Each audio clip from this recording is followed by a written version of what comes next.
I'm so glad you all are joining us today. I have several people I want to thank before we get started with Mr. Mercer's presentation. I certainly want to thank Mr. Michael Westbrook, who introduced Mr. Mercer to us and was able to help us coordinate this event for our campus. The library staff and I work year-round, try to provide good resources for our students and services and certainly programming like this. And we're very happy to have our Miguel Library friends help sponsor many of these events like this. And here to talk just briefly about our friends group is Mr. Josh Key.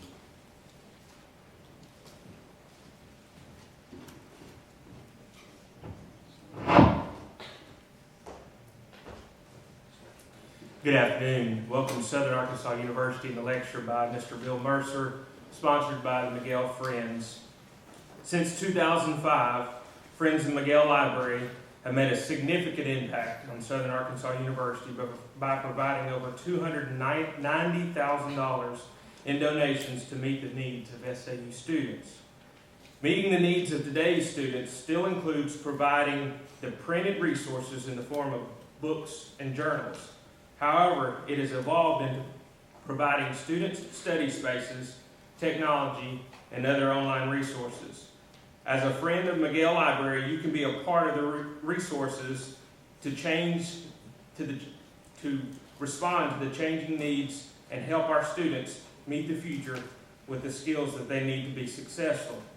We hope that each of you will carefully consider today joining the Friends of the Library group. And inside your program, you will have a little brochure on the opportunities that are available. Now it's my pleasure to introduce Mr. Michael Westbrook, Assistant to the President and Associate Athletic Director, who will introduce our speaker.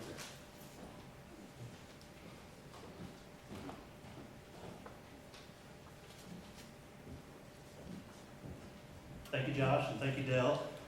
I've known Bill Mercer since 2006. He was my sports broadcasting professor at the University of North Texas, and he has made a tremendous impact on not only myself, but generations of students, like many of you do here at Southern Arkansas. And I appreciate all the students coming here as well to hear this presentation. I knew Bill from the standpoint of athletics and sporting events and all of that. My parents knew him from his days as a world-class wrestling announcer. So his career has spanned a variety of topics. Many of you know him from his time covering this Kennedy assassination. We're coming up on the 51st anniversary of that, and it's my honor, without further ado, to introduce you to Bill Mercer, who covered the Kennedy assassination.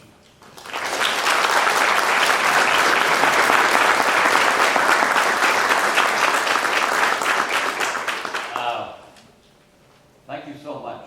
I'm really honored to see all of you here, but I'm more honored to be on this campus. We've got a great campus here. It's beautiful. Dr. Rankin and visit with some of the vice presidents today. Dell and Donna in the McGill Library. I'm actually talking for the three other people behind me, the other three authors of our book, because we used to take these out. We started the book in around 2004. The copy that you're seeing there says 213, and that was the 50th anniversary book. So we've been to a lot of events, and usually the best ones were at libraries. The people there are very considerate. They understand what we're trying to do, and this adventure here today has just been so rewarding. I'm so happy to be honored to be here with all of you. The guys that aren't here today, and I talked to all three of them, they said, don't screw up. But that's typical of journalists or broadcasters. Don't screw up. You know, you're carrying the whole book on your shoulders. And I said, okay, I've been down this road. You saw some of if you came in a little early, you saw a survey of what was going on that day. There was a little bit more, but it was getting too late. There were shots of Oswald being shot in the basement of the police department. Before we get into the part of the assassination, I need to take you back. Some of you, I can tell, have not been here in 1960. And some of you were young in 1960. I'm talking on the radio today with a couple of guys, and they were 7 and 8 years old, which makes me feel quite old. 51 years ago. You had to know the temper of things around the JFK era. He had been through the Bay of Pigs and really got scorched for that mess. And then there was the Cuban Missile Crisis, which I think, as it all turned out, it turned out very well. We didn't have a nuclear war. And at that time, I tell you, I was out in White Sands, New Mexico, covering for the TV station, and they were testing a new rocket.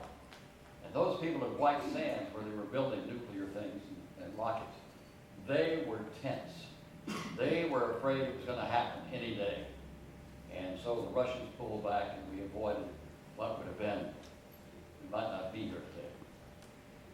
So that was the early 60s, and then we come down, and I'll bring you down to Dallas. I don't know why so many organizations showed up in Dallas who had a chip on their shoulder. We've got a pretty good chip on our shoulder situation in our country today, and it's worse than it was in 1960s. We have various organizations who were violently opposed to Kennedy, the John Birch Society. There's all sorts of organizations. General Edwin Walker, who Oswald, by the way, shot at before he killed Kennedy. Walker led a group of anti-everything.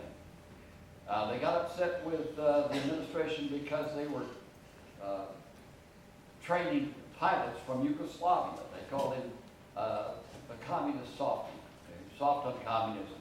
And that was just coming out of the Senator McCarthy era. So it was a strange time. But you know, if you go back in history, every time we have a president, it's been a strange time.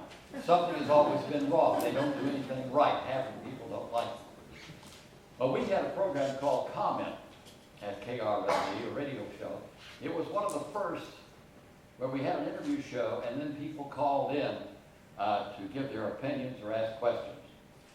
And it was very illuminating about the number of people that we had on the show. And they would sneak somebody in to our program. 3 or 4 of us always interviewed the person that was our guest. And then the phones rang and we let them ask some questions. This gentleman came in as a professor. To all you professors, you understand being a professor.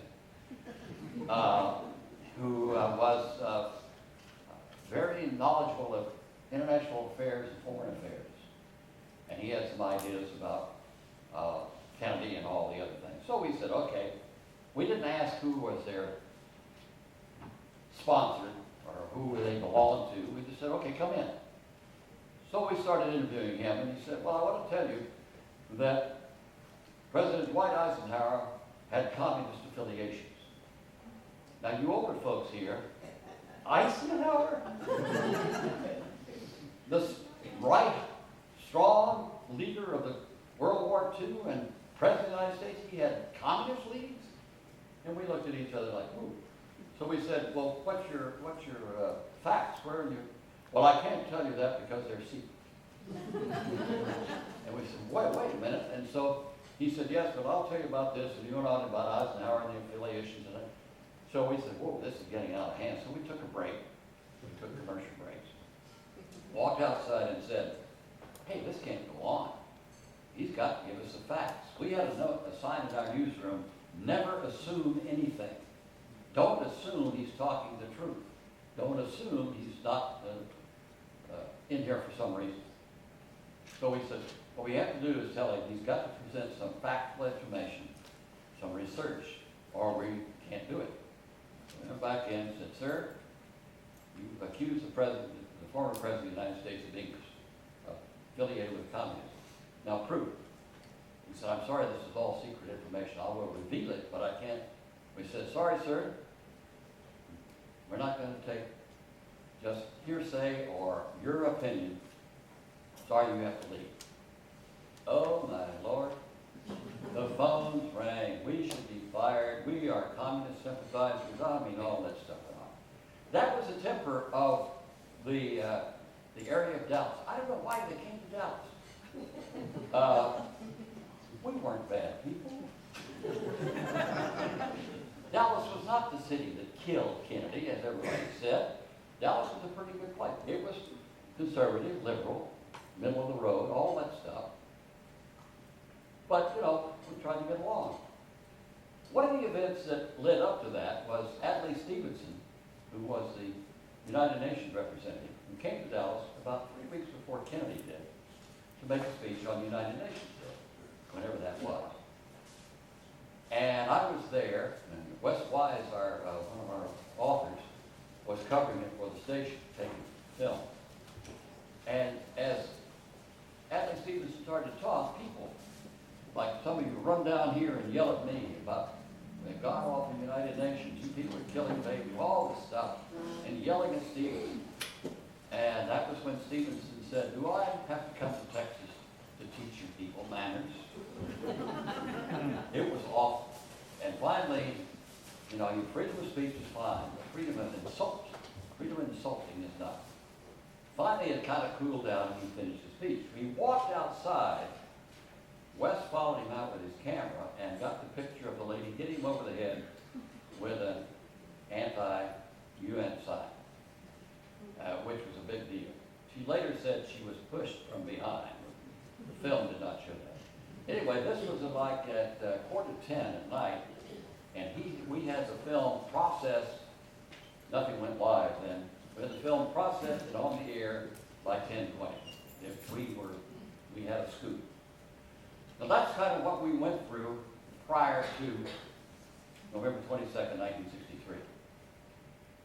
I know when the president said he was coming, and we all said, good, but, and I was driving home from the University of North Texas that Thursday night thinking, I just hope they don't do anything foolish, like throwing eggs at him or doing something bad, you know, like trying to insult him. Never thinking of anything worse. So 1963 on November 22nd. All of us had radio and TV experience, but we had no experience with a major disaster. And if you were suddenly thrust into this thing, you would feel like we did, like, oh my Lord, what are we, you know, we had all this going on. So Kennedy comes in, if you came in early, you saw him arrive at the airport at Love Field. There were thousands of people out there. His motorcade went downtown, there were thousands of people. There were thousands and thousands of people in downtown Dallas welcoming the president. And there was no incident. Nobody did anything bad until they made a right turn off Main and a left turn on Elm. And the book depository building is still there, thank goodness. It's a great museum. When you go to Dallas, be sure you go see it. It's a better history than I can tell you. It's just wonderful. And then the shots rang out. My fellow author, Bob Huffaker, was downtown. Let me tell you a little bit, I'm backtracking here, about the equipment we had. We didn't have cell phones, unfortunately. We didn't have two-way radios.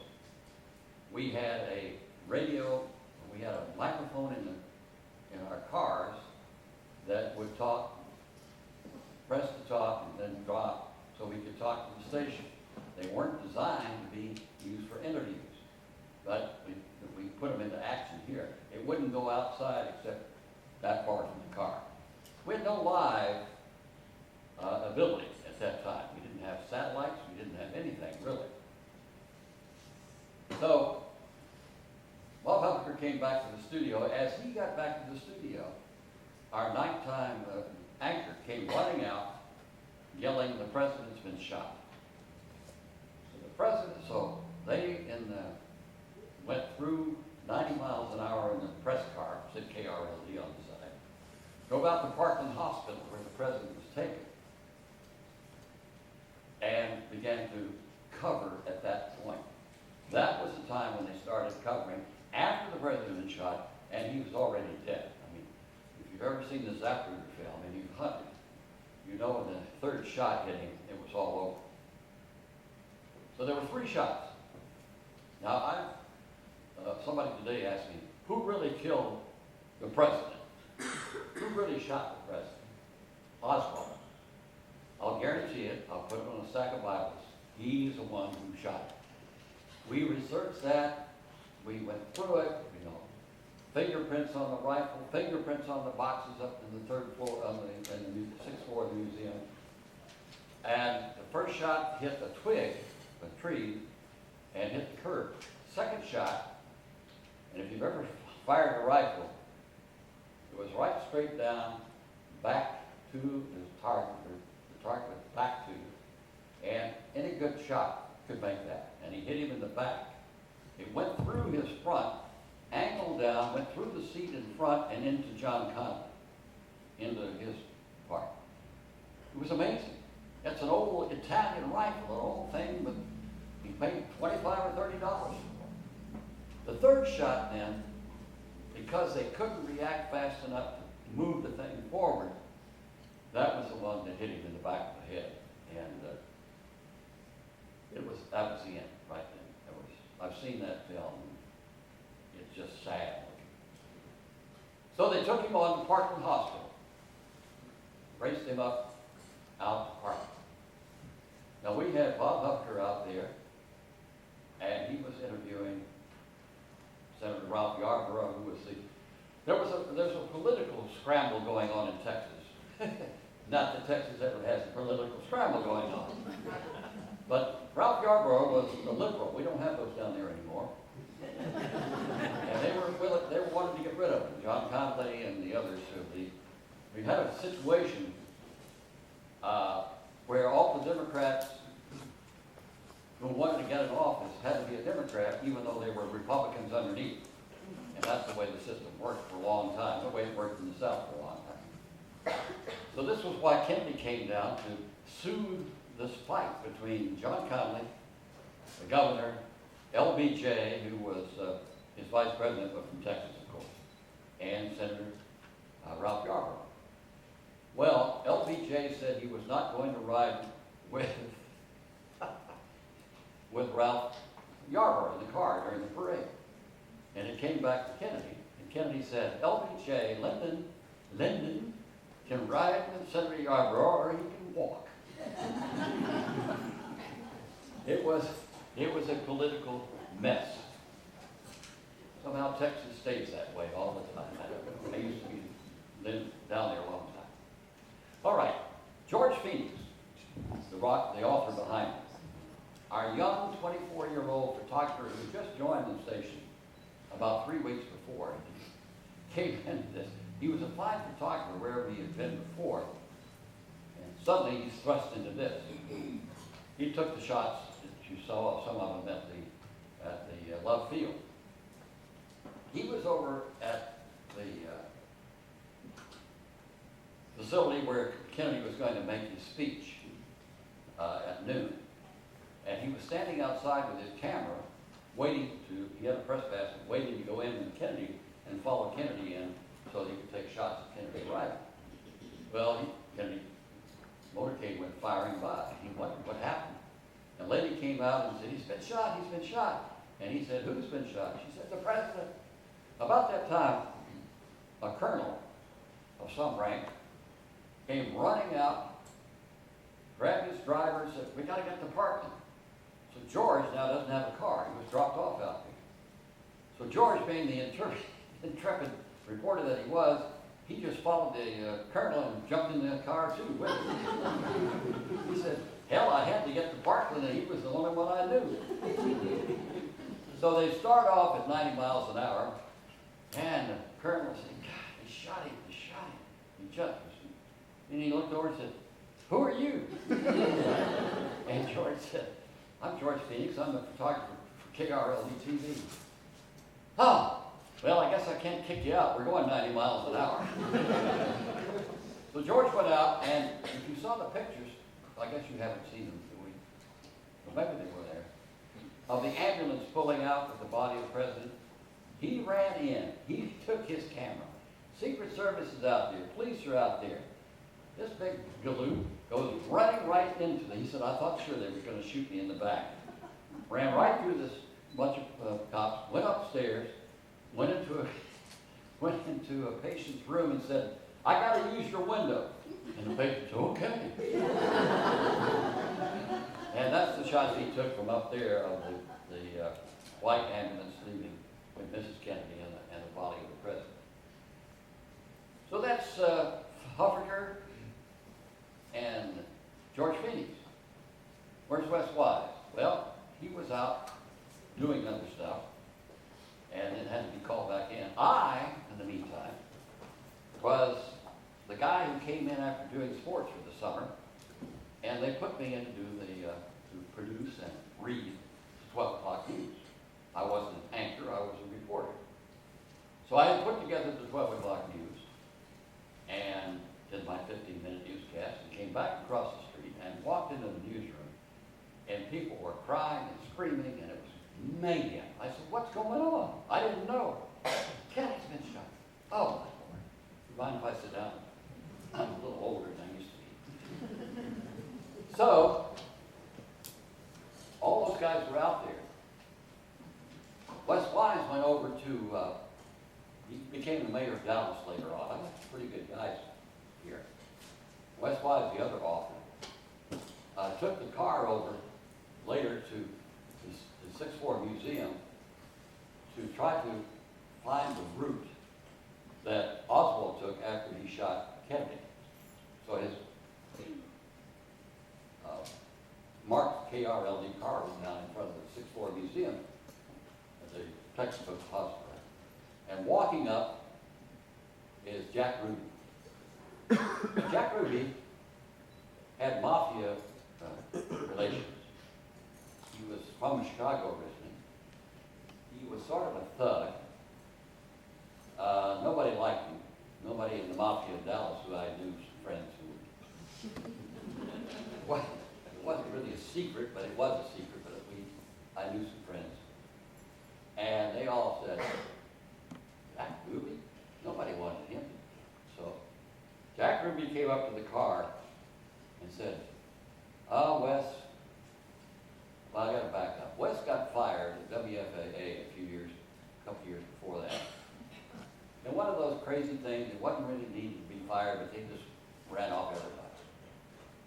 And Wes was well liked over at WFAA. That was our sister, that was our competition, Channel 8. So after he got fired, the guys at Channel 8 took him up to Jack Ruby's club to celebrate his being fired. And this was a strip club, strip dancing. It was not for young hearts to go in there. Jack Ruby liked to encourage the police to come up and give them free drinks just so they could come up because he knew the police. Anyway, so Wes goes up and they have this party and then they do the Twist concert. And Wes is up dancing with one of the strippers and wins the Twist contest. Of course, he said, I couldn't twist. I think they just gave him a bottle of champagne. He had to call his wife and tell him where he was. And I'm really okay. I'm not in trouble, and I won't be. But that's Wes Wise. So he knew Jack Ruby. So Jack Ruby comes up to the car and said, gosh, Wes, this is just terrible. The president's been shot. Think of the children. They'll have to come back to Dallas for the trial. This is terrible. This shouldn't have happened. We should do something. And Wes said, well, we will. We'll find who shot him. And we'll take care of it. The police will work with this. So that Wes goes on. All right, so I'm over at the police station. Now, I hope you see the situation. The guy's racing around trying to cover this thing without any idea, without any lead from the news director, without anybody being connected by a telephone or a headpiece. So that's the first few hours. Now, Jack Oswald shot the president, took his rifle, tried to hide it in a closet, walked downstairs, this from witnesses, got a Coke out of the machine, pretty calm, and walked outside the only door, and he was going to escape. I usually use this at the end of the speech, but here was a guy who has shot the president, and later on people are going to say, who was conspiring to do this? Who did he work for? Who bought him? Who paid for him? Now, if he was in a conspiracy, and if he had any sense at all, I would say, I gotta escape. They won't like me after I shoot the president. so he walks outside and catches a bus. First part of his escape. The bus goes nowhere because traffic is just bound up. He gets out of the bus, goes over to a cab. It's a cab, tells the guy he wants to go to on the west side of town, to his apartment, across the river, Oak Cliff. And so they drive up to Oak Cliff, let him out. I think he gave the cab driver $2 or something, when he sure didn't have any money. Goes in, changes clothes, puts on a jacket, and picks up his .38 revolver and puts it in his pocket. That's his escape plan right at this point. Then he walks outside and starts down Jefferson Avenue, which was the main thoroughfare in Oak Cliff at the time. By then, they have determined that the only person they cannot account for at the bookstore, and the police did a good job, the only person they can't account for is this kid, funny-looking kid, Oswald. So they put out an APB description of him. Everybody gave their description of him. Officer Tippett is driving along and looks over and sees Oswald and has looked at this and said, "Oh, that might be the guy." Pulls up, talks to him through the window, which was not good police work, you know. When you do that, you have to get out. And then he decided to get out of the car, but that was too late, because as he walked around the front, Oswald shot him 12 times. Now, there were 12 people who witnessed this. 12 verifiable witnesses who saw Oswald, whoever this guy was at the time, shooting Tippett. First big mistake, well, one of the second big mistakes Oswald made. He goes down the street into this busy Oak Cliff area and starts kind of going into doorways and hiding as the police are racing up and down. It was like a war out there. Finally, he crosses the street. I don't know if you've heard of the Texas Theater over in Oak Cliff. He goes across the street, and there's a guy watching him that thought he was acting rather funny. And Oswald made another mistake. He didn't buy a ticket. He just walked into the theater. If you're trying to be less noticeable, you buy a ticket and go into the theater like every other person. So this businessman, walked over and said, "That guy didn't buy a ticket." She said, "Oh, no, he didn't." So the guy called from the police around there, yelled at the police, "Your guy may be in the theater." And they went in and captured him. Arch McDonald came down in front. They saw him, recognized him, turned the lights up. Jerry Hill came down from the back, and we knew both of these cops, and said, "Come on, Oswald." And he pulled his gun out, pulled the hammer back, and McDonald thrust his hand in there, and the hammer came down in his hand. But he didn't shoot McDonald. Jerry Hill proceeded to use non-politically acceptable manner of subduing him.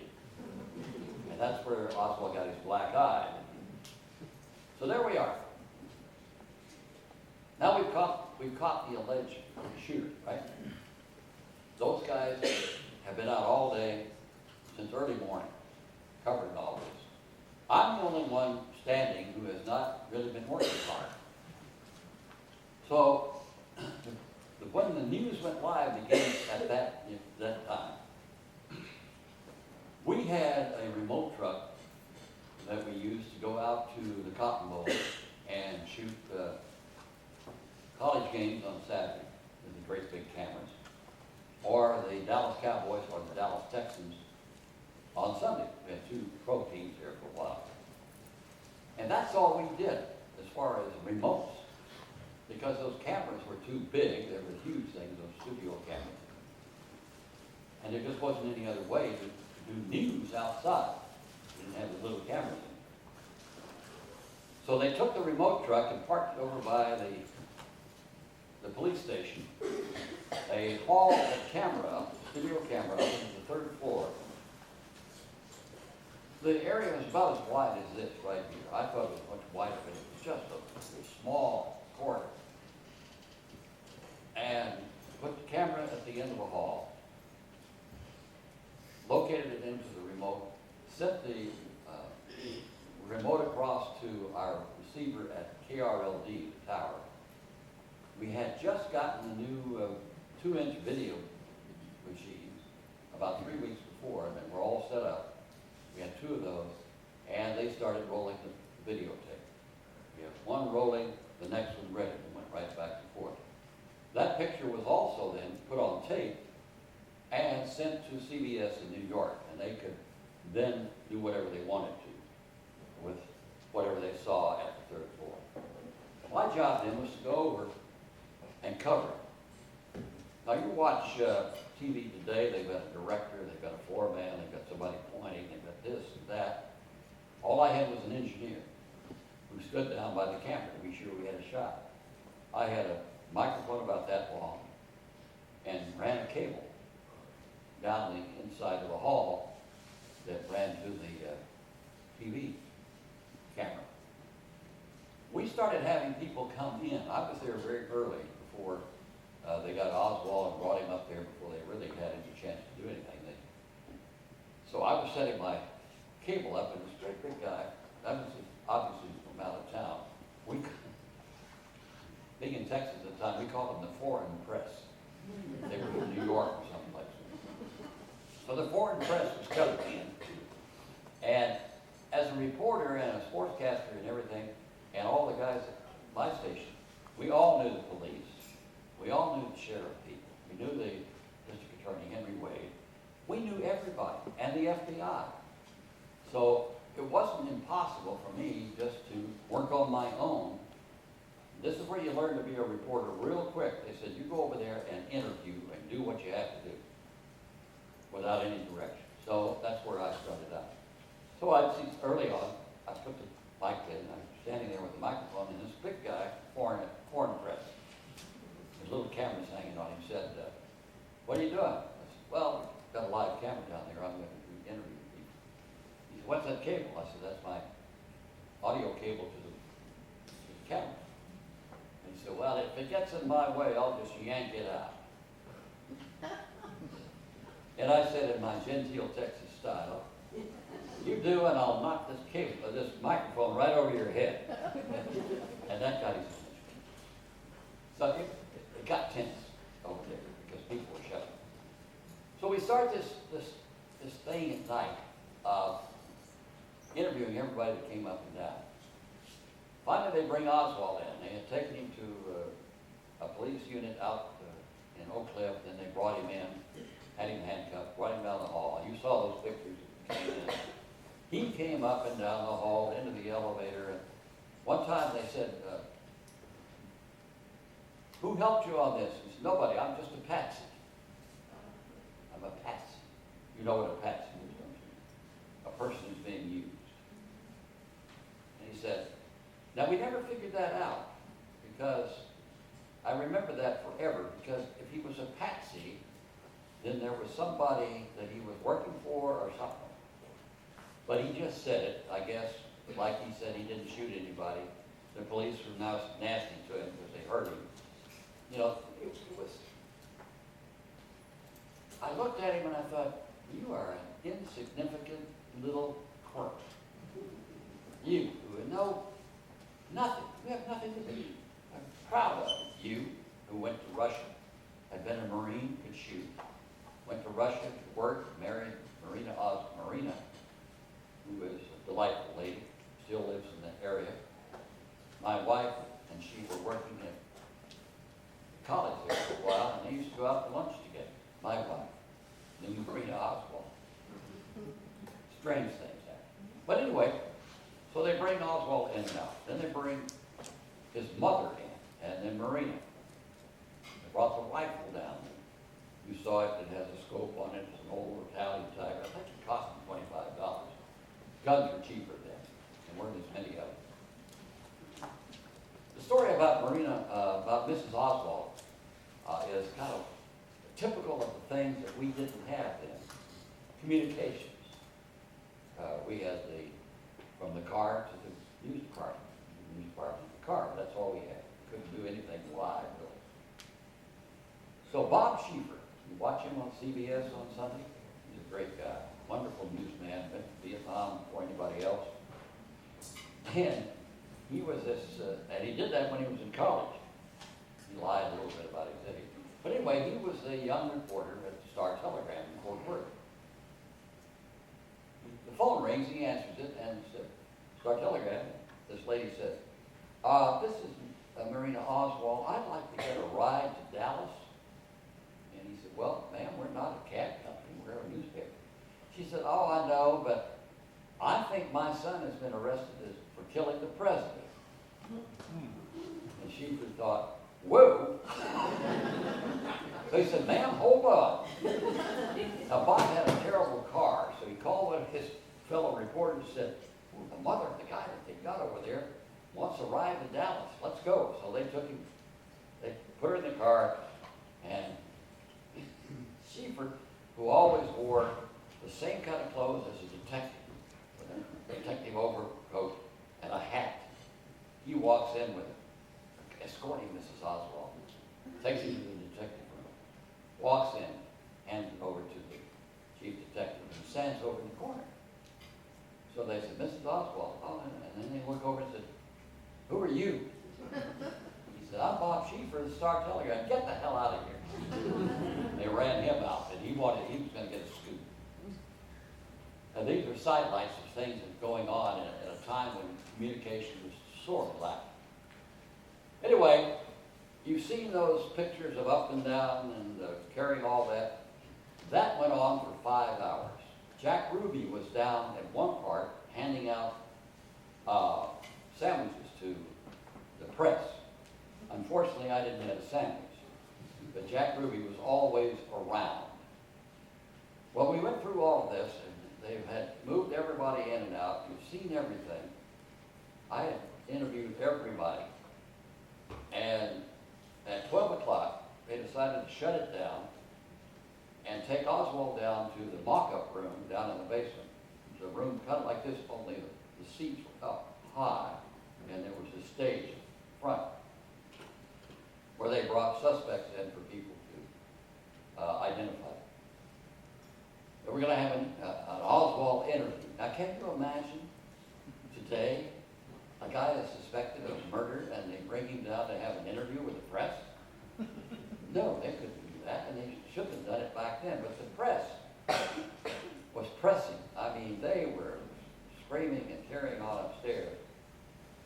So our cameraman took that big camera and brought it down into the basement. Now, the front of the book is the front of that our book, When the News Went Live, is a picture of Oswald standing there for the press conference. I am over by the camera, the little guy with hair.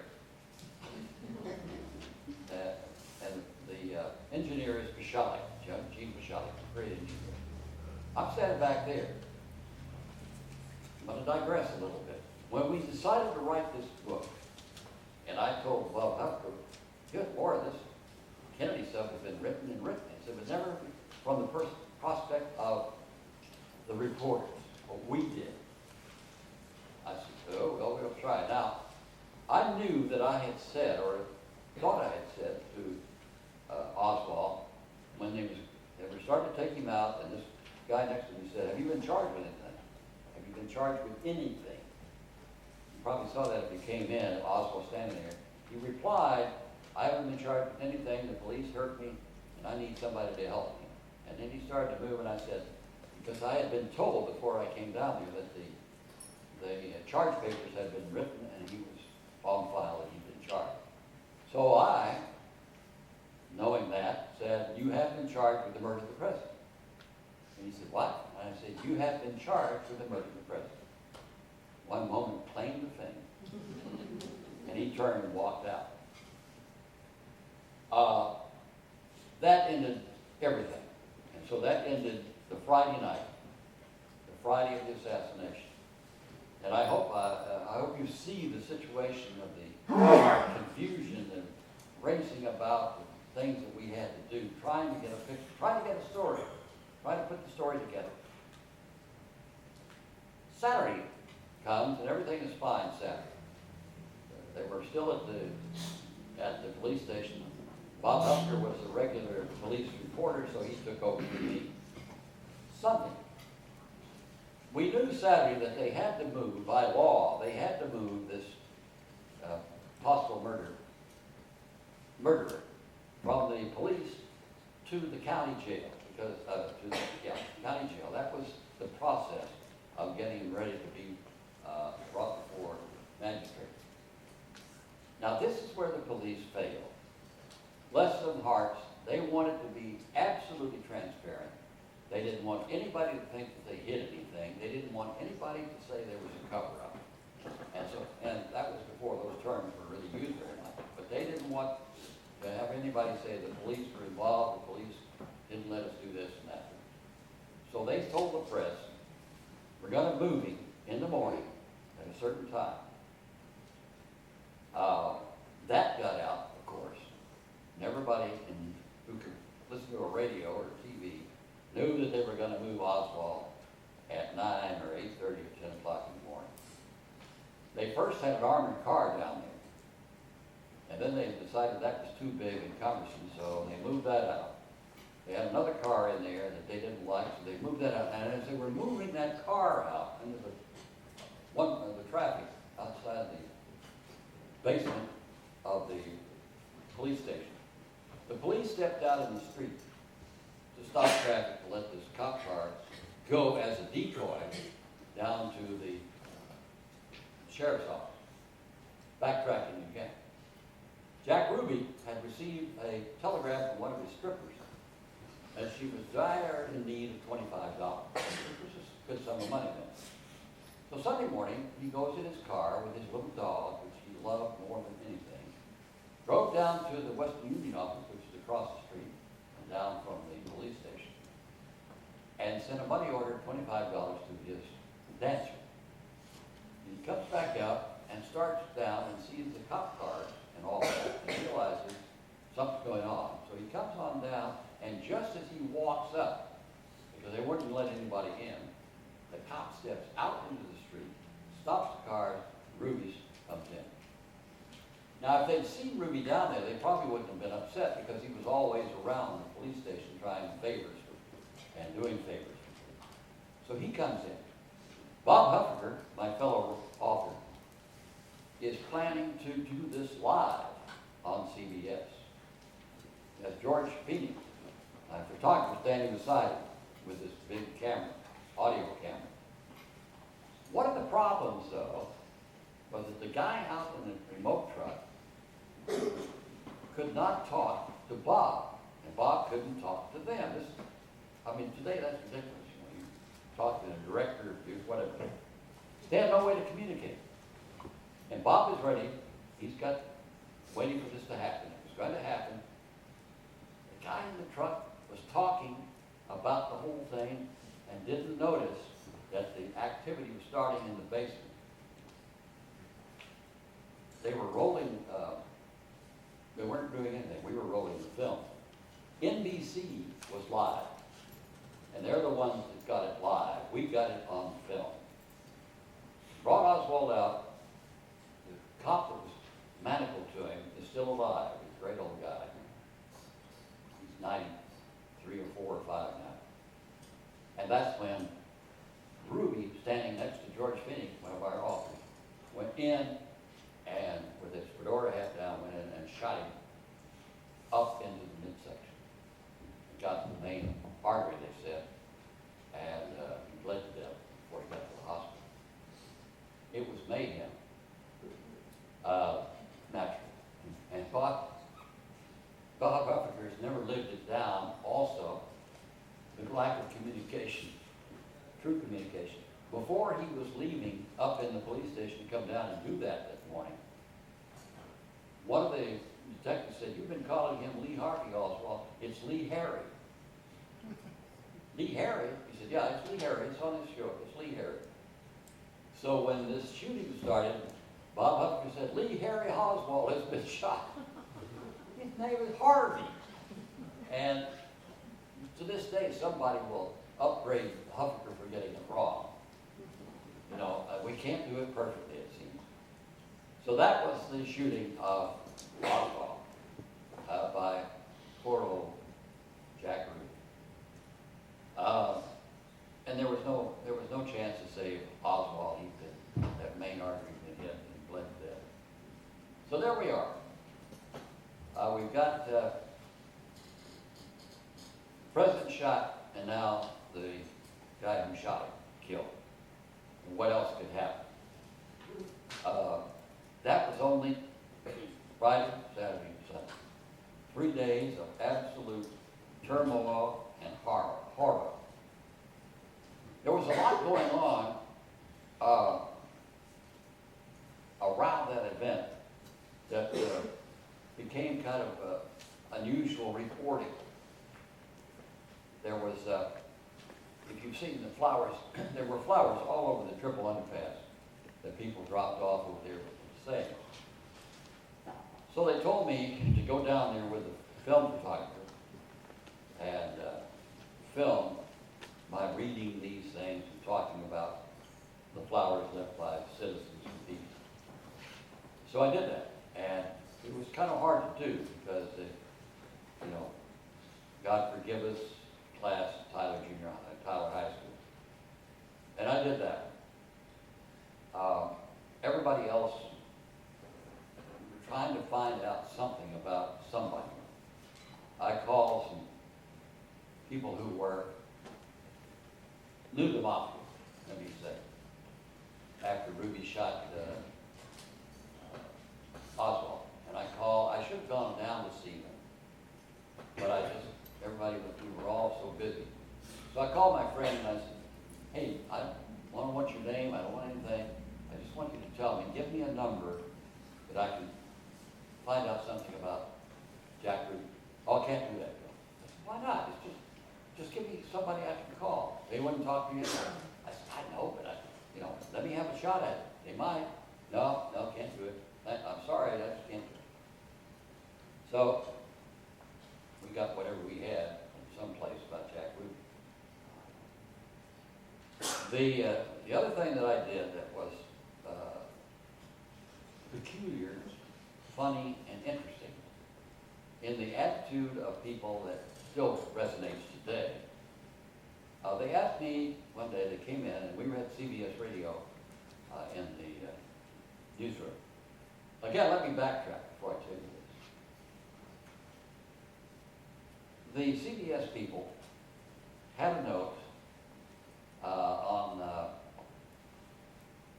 Tuesday, I guess, after the assassination, that when Friday they announced that school was out because the president had been shot, people applauded, kids applauded.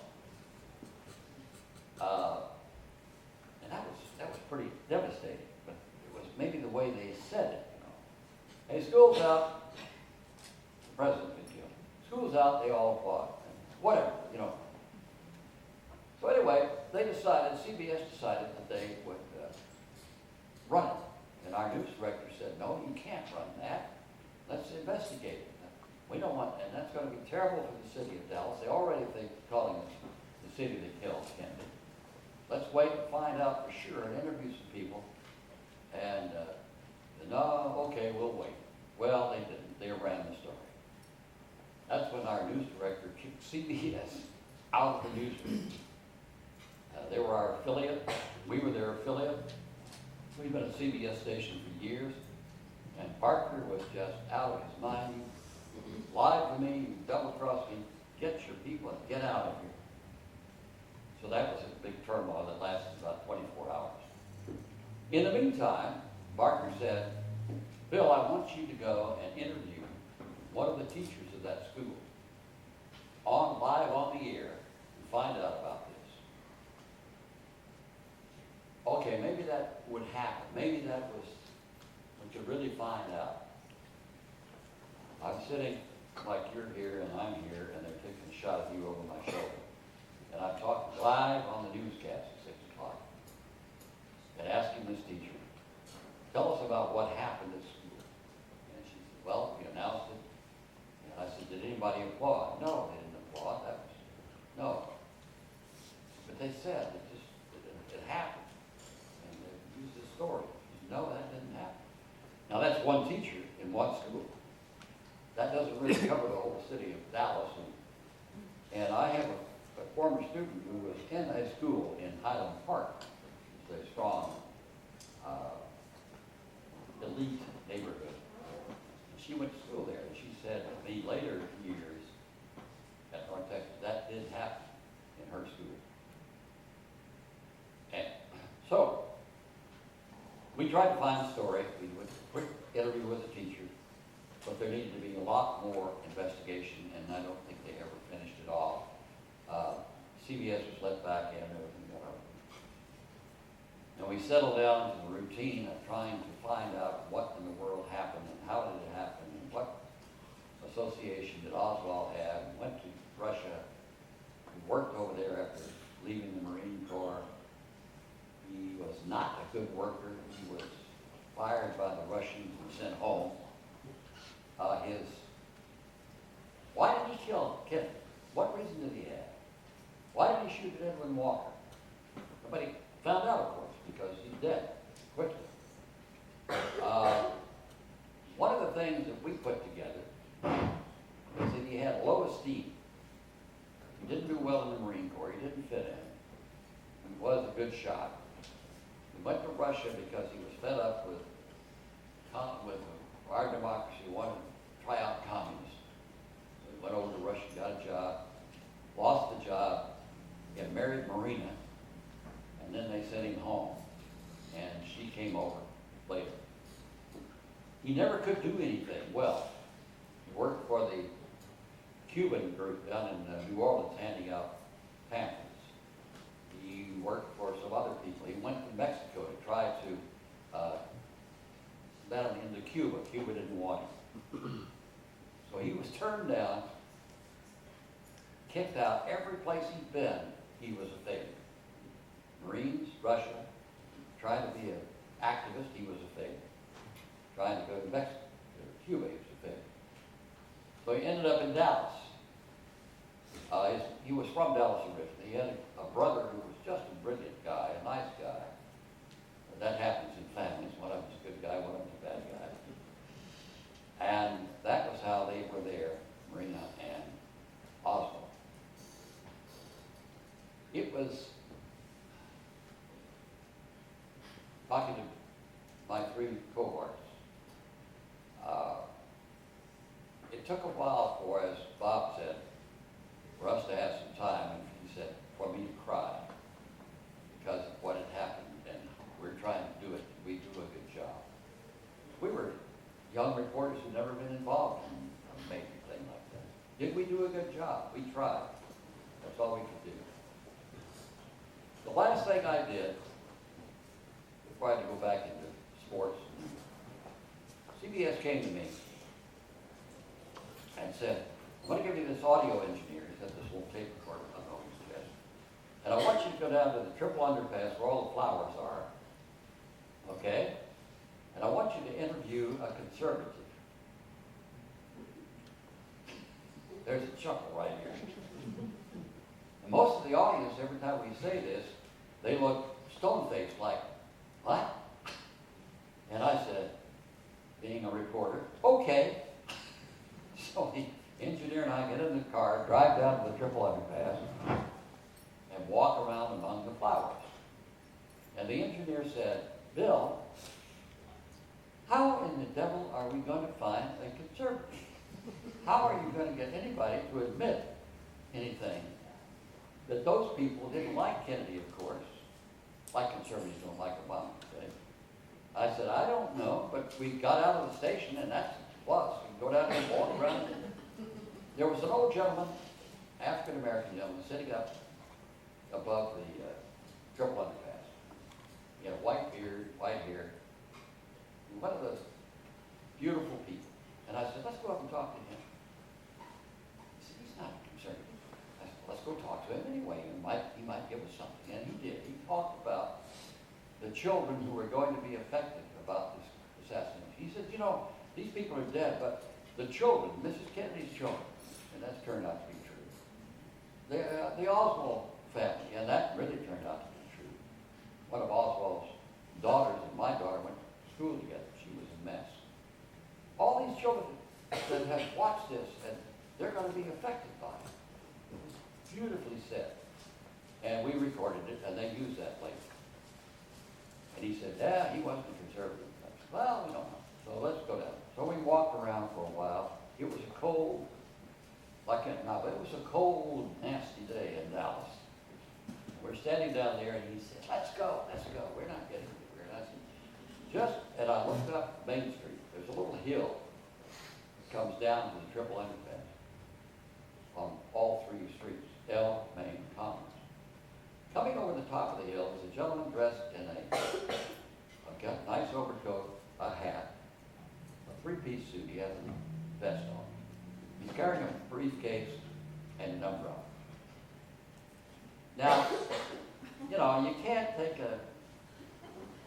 a look and be sure that you're doing the right thing. But you know how we all have identities that we look for. So I said, hey, here's this guy coming down. Let's wait, see what he, I said, wait.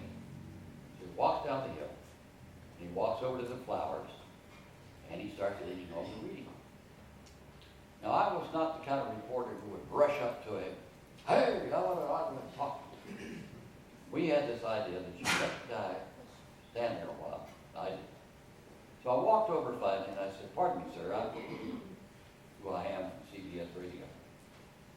And I noticed you're down here today. You walked down. You look like a gentleman who's a professional person, taking time off from a busy day to come down here to see the flowers. And I said, could you tell me why? Pause. I hated John Kennedy, but I didn't want him dead. And he went on to describe how this was terrible and that we had too much of this animosity about him and this. We need to come together. All those things you hear, even today, let's come together. And I have my concern. I mean, the statement, I hated John Kennedy, I just lost my breath. And so that wrapped that up, and they thought I was amazing. An amazing reporter. So that's the story. We are convinced, the four of us, with all the research we did, and all the other things that we've read about, and all the Warren Report, which people criticize, understandably. And ABC years ago did a reenactment of the whole thing, and they really proved what we talked about, that Oswald was the lone shooter. There was no question of that. Nobody shot from the triple underpass down in there. One of the things that happened that got somebody thinking was the cop, motorcycle cop. You saw him being interviewed. And he was talking about the first shot hit the president in the back. Well, the first shot didn't hit the president. It hurt. It hit the twig. That was the second shot. And then he says, and I'm rolling along. We thought it was a backfire. Motorcycle back. Then I turned, and that second shot, he says, which was the third shot, hit the president in the face. But it hit him in the back of the head. But what he saw was the aftermath of that bullet and his face going away. Those little things caused everybody to think there were people up in triple underpass shooting down there. And the police raced all through there trying to find somebody. There were people who were watching them. They never found him. So there we are, 51 years later. And right now I have this squeamish feeling that we get every time to relive that. It was the most horrible thing, most devastating thing that all of us have ever been around. And everybody pretty well quit the business after that. Bob Husker was the lead author of the book, at my suggestion, because he was tired of reporting. Went to the University of North Texas, got a PhD in English, and taught English. George Phoenix, because he didn't like the news director, slammed him up against the wall one day and said, I hate you. Quit, or was fired and went to Austin, became a confidant to politicians in Austin, the capital of Texas, in case you missed it, and published a brilliant magazine about politics. Wes Wise quit and ran for mayor, and he was not with the ruling party. There was a group of people, businessmen, politicians, who ran Dallas, and he ran as an independent Democrat and won, much to the dismay of everybody. Little old Wes Wise, former sportscaster, former this, former everything. But Wes Wise saved the Texas Depository Building because the ruling party in Dallas wanted to tear it down because it would make people remember the assassination. And he said, no, we're not going to tear that down. It is a it's a symbol of what happened here in 1963. We're not going to do it. So they didn't, and thank God they didn't, because they have a wonderful museum. Those people are really great. We usually go back every other year in our little foursome and tell our story, just like I've told you today. And then Wes also helped in the development of Dallas-Fort Worth International Airport. He tells an interesting story. Now, Dallas had a terrible reputation after that because it was a city that killed Kennedy, which was way over. That was media, I guess. But people all over the country thought that. I had a cousin in California. She was sure that LBJ had gotten the whole thing. He wanted to be president, so he had him killed. I said, no, that didn't happen. My cousin. Wes was the mayor and went to a mayor's convention one time in Indianapolis or someplace. And they had the meetings, and they were out, and they had a few drinks. And this guy comes walking up, a mayor of some city. He is really in his drink. He said, hey, Mr. Mayor of Dallas, what is it? How is it to be the mayor of a city that killed the President of the United States? And Wes, who's about my size, said, I thought about hitting him. And then I thought, no, that won't look good on the front page of the Dallas News. So I just turned and walked away. And so I didn't spit on him, I didn't try to answer him. Well, the next day the guy sobered up and came in to talk and said he was sorry. He was in his couch. However, Frank Boggs, who was a great award-winning newspaper reporter and covered all the major events in Dallas Cowboys, went to New York to cover one of the games. Not too long after that. So he and the other reporters went out to get a cab. And where were you going to go downtown to the hotel? Cab driver said, where are you from? And Frank forgot. I'm from Dallas. Streets go off. Get the hell out of my cab, you Kennedy killers. I want to take you 5 blocks. That was around the country. This was not just there. So Frank said, I wouldn't want to walk these dark streets of New York to my hotel. I'd get killed. They think Dallas is dangerous. So he said, look, guy, we're reporters. We covered it. We didn't have anything to do with it. We wouldn't. And finally the cab driver said, oh, okay, I guess you're not responsible. No. But that was the attitude around the country. You older people, you mature people here, beyond students. Remember those days. It was pretty bad.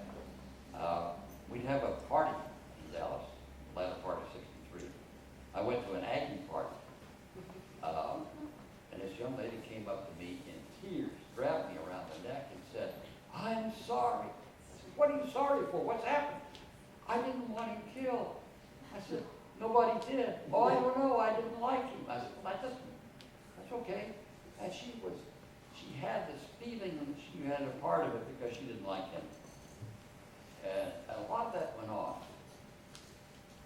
It was a time that four of us can't forget. It was a time where you know where you were that day. You know where you were. You weren't born yet. But everybody knows where they were. I was talking to these two people today,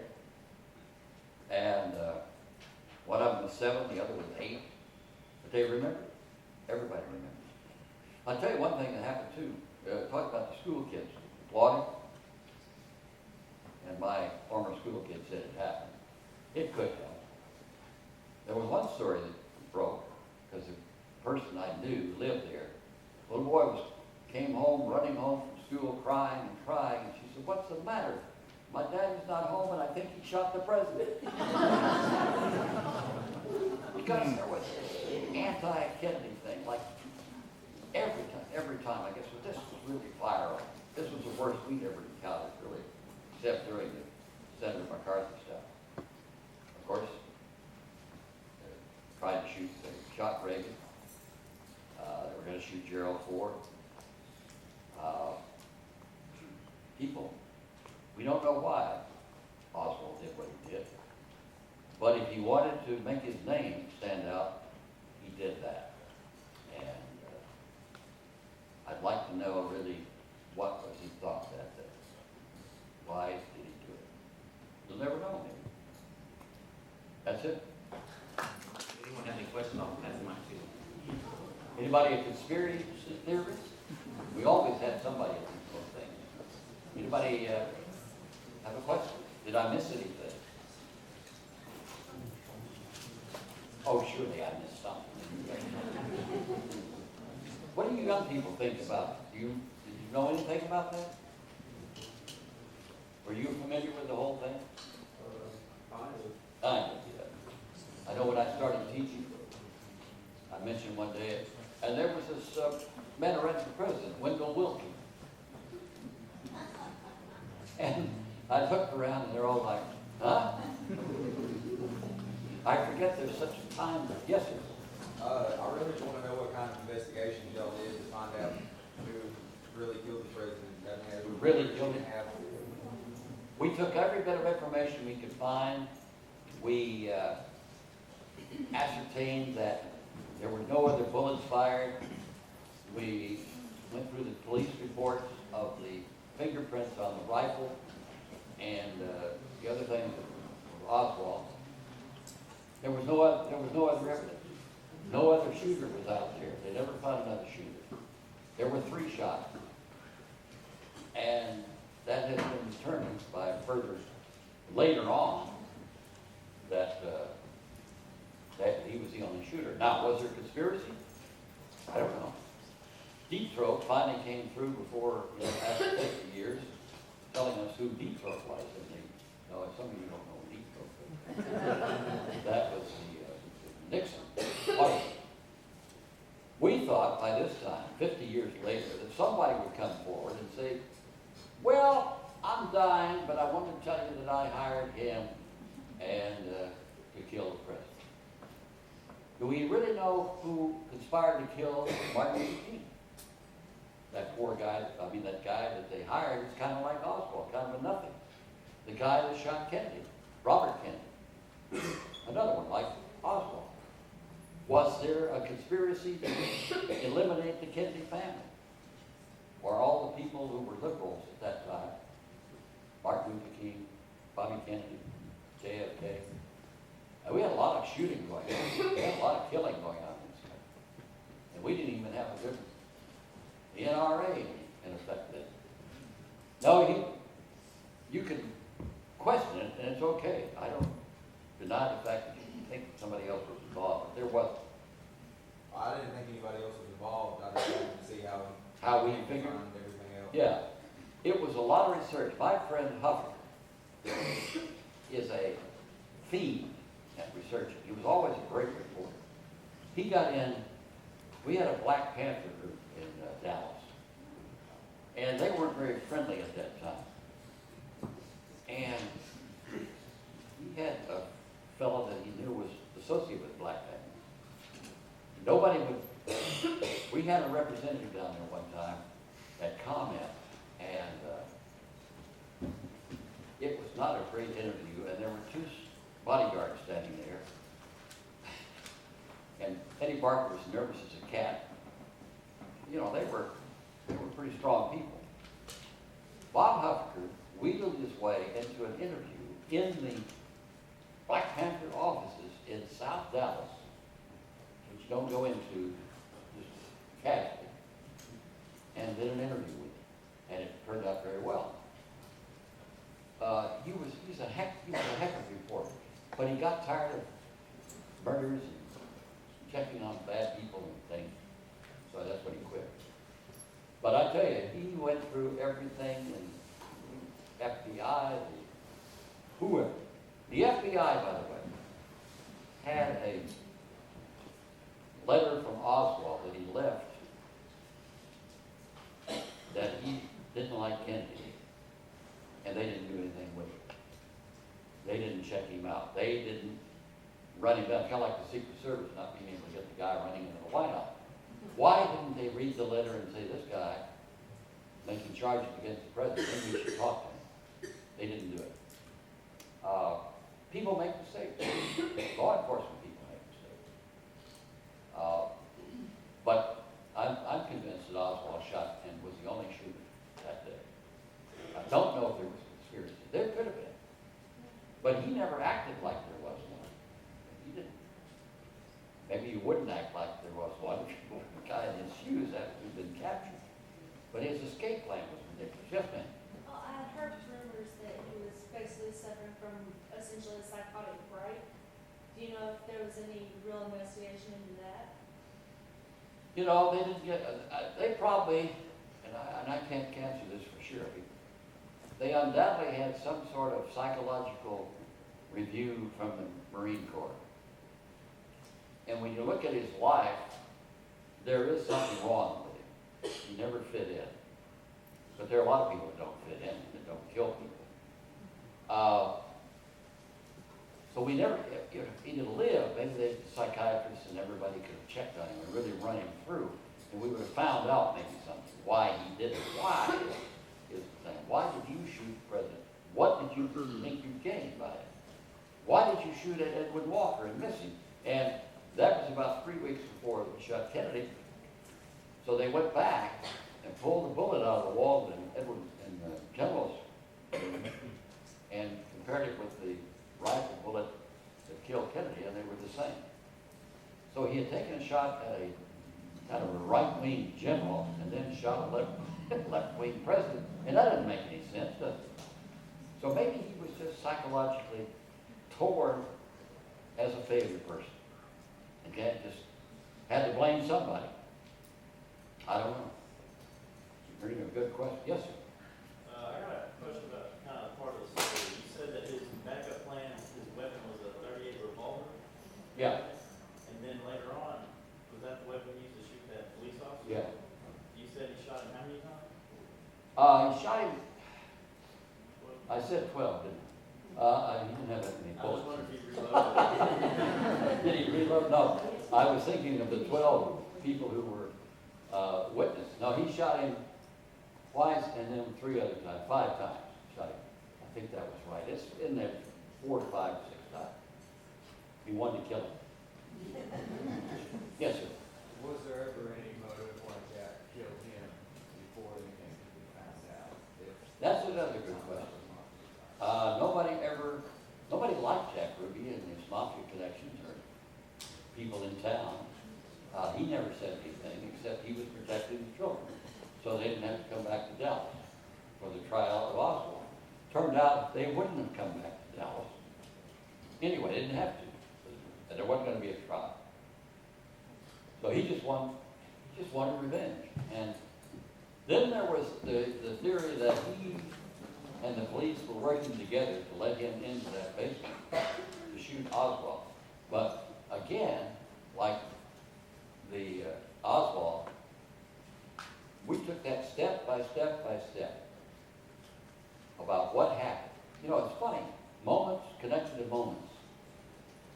Or some famous philosophers talk about that. All these moments are together.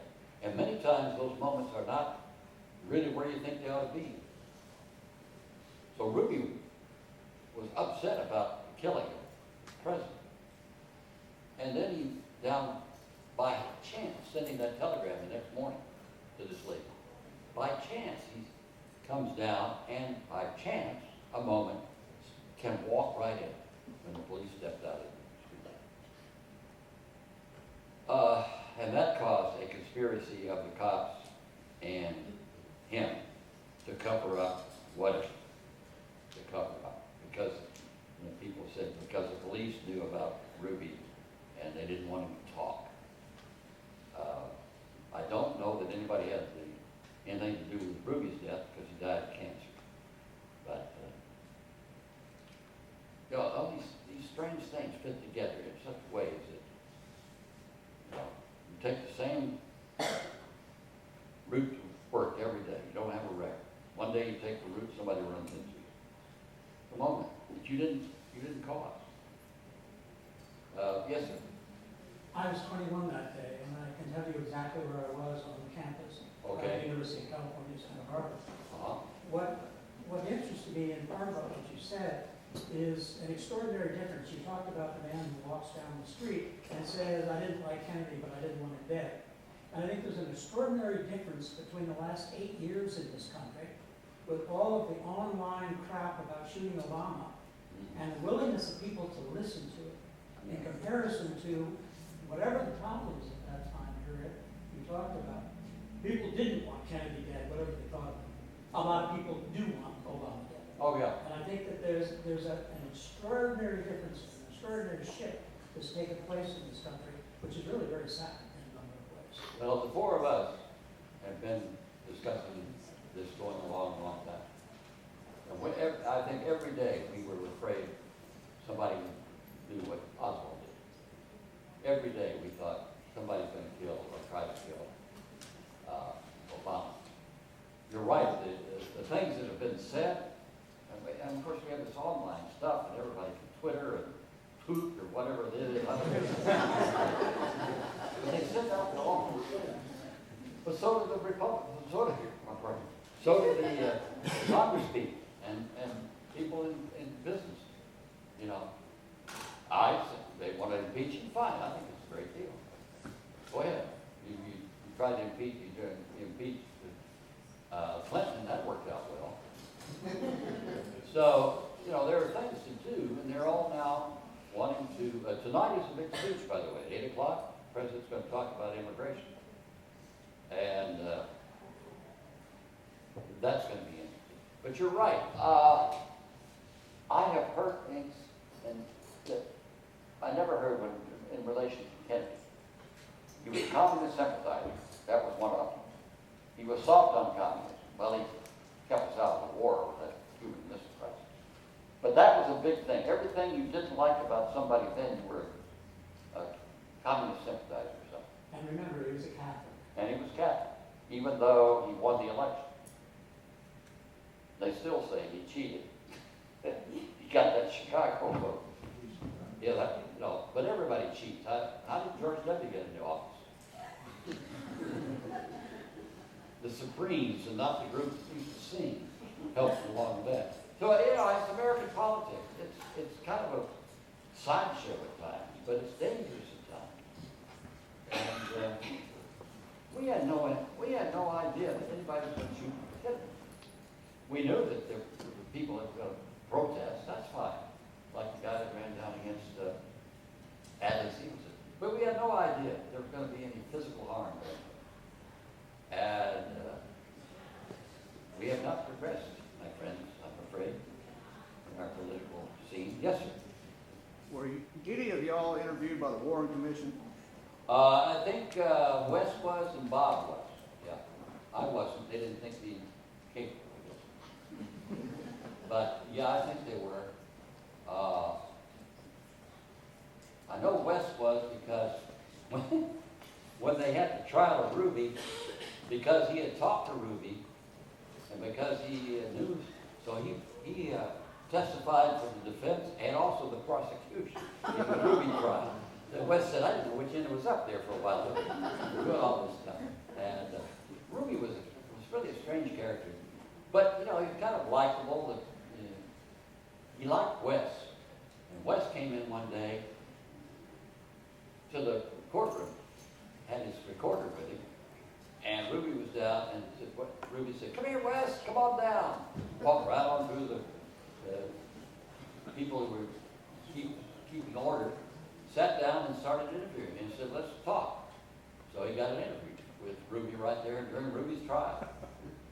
It's weird. It's really weird. And it's, Just like somebody mentioned my wrestling thing, which was totally different in this world. But those fans, and fans maybe is those people who were dedicated to that kind of entertainment are still dedicated. And they still, and they're different, most of them. But I respect them because we gave them some form of entertainment. And they think we were just the greatest thing since sliced bread. If you do a good job, I guess people like you. In this business, and I was torn thinking about my future in this business. I started doing baseball in 1959. This is a little digression, but it's what we encounter which makes us think whatever we try to do is good. We hope it's good. I was doing baseball in 1959. I recreated the out-of-town games. That is, I was in the studio in Dallas, the ball club was playing in Louisville, and Western Union sends me the information, and I tear it off, and I do the game, and my mind is racing like a windmill, setting up the scene, running the guys around the bases, doing the whole thing just like a real game, just like a live game. And I would just come out of there brain dead, because you're thinking so hard, trying to do this thing as well as a live game. So I thought, this is crazy. Well, I got a letter from this young man, and he said, I just really enjoy listening to your out-of-town games. Because I said, see everything going on. Whoa, I must be doing fairly well. I could see the field. I had a picture of the stadium up there, so I could talk about the stadium. I could see everything happening. And I thought, wow, I must do a pretty good job. The other part of the letter, and then when you come back to Burnett Field, which was the baseball park in Dallas, I bring my radio to the park and listen to the broadcast, watching the game with you, even though I'm blind.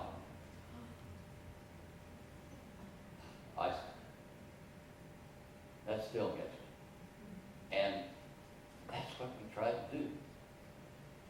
Everybody in radio is blind. They should understand that, because it's a responsibility to do the best job of painting the picture, telling the story, giving the real name of the story. And I said, okay, I'm going on with it. And that's a fan. But that's a person who's really needs it. And a lot of people can't leave their home, don't have a TV, they have a radio, that sort of thing. So we were doing radio and TV at the time. It's quite a business. It's been quite a 60-some odd years that I've been in this, and I'm very fortunate to do quite a few things, including wrestling. Anybody else? Yes, sir. The gentleman on the other side mentioned that he remembered where he was at when that assassination went down. Yeah. I do also. I was stationed in Saigon, Vietnam.